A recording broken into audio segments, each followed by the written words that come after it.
I don't think there's a higher honor. And Cheryl Gilliam, who ran 4 years, the same distances, the 50, the 100, and the 200 that Dr. Jackson did when she competed in the Olympics, is going to accept on her behalf. Please welcome our former track and field great, Cheryl Gilliam.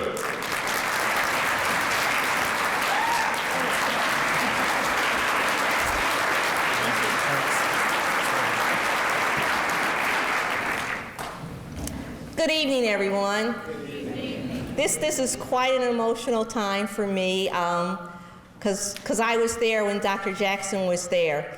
And what I like to do is read a letter from her brother. He's unable to attend tonight, so I'm going to read the letter from him so you can get a feeling of her family. This is from Dr. Burnett L. Jackson, Jr. He resides in the Philadelphia area, and he's a retired dentist. My family and I are sad that we cannot be here as my sister, Nell Cecilia Jackson, becomes a member of the Michigan State Athletics 2010 Hall of Fame class. We are most grateful that all who nominated and selected her understood the level of dedication and commitment she possessed.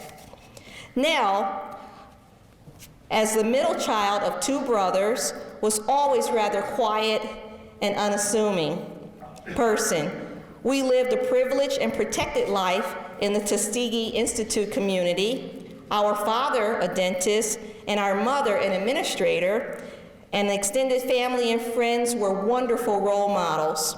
Nell was 14 years old when Cleveland Abbott, the chairman of the athletic department at Tuskegee, persuaded her to become a member of the Tuskegee Institute's track and field club. The club was coached by Mr. Abbott and was for talented girls from both high school and college level, and was the avenue for the entry into national meets. I noticed her gift only when she started winning against older girls.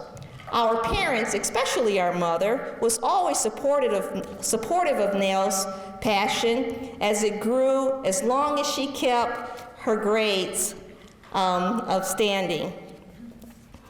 There were many reasons for us to celebrate Nell and her accomplishments, and you can imagine our pride, especially when she was a member of the 1948 Olympic team, and when her American record in the 200-meter relay in 1949 lasted 6 years.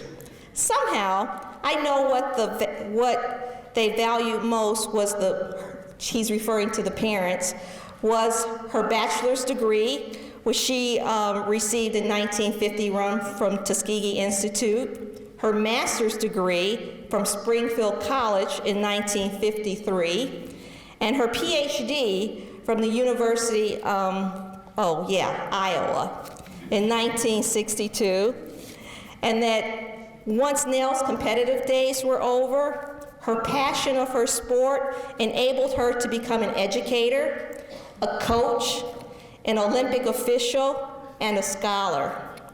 Nell was always self-motivated and did not dwell on her accomplishments. In 1988, we were all shocked with her untimely death. Her untimely death in 1988, it shocked all of us. We love her and miss her very much, and on her behalf, please accept my family's heartfelt gratitude for this honor.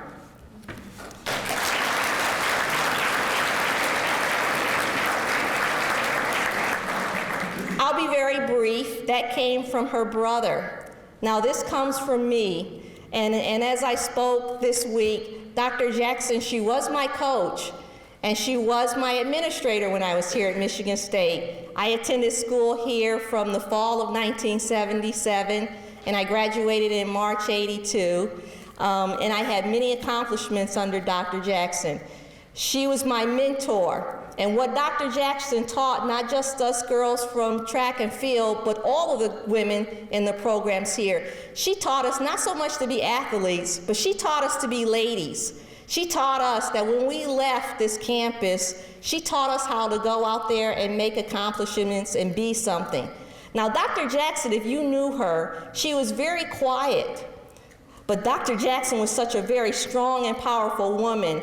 For her to come here, and as an African American, to come here and rise to her levels, she gave us all the foundation to go out of this university and become something. And I will never, ever forget what she's done for me and my teammates. She became my mentor, and then she became my friend. And I used to visit her long after she left Michigan State.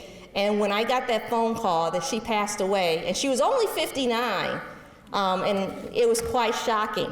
And from those days onward, and even when the ladies received their letters last night, a lot of that came from the foundation that Dr. Jackson built at this university to make women's athletics equal to men's athletics. And I'm very, very proud to accept this on her behalf. Thank you.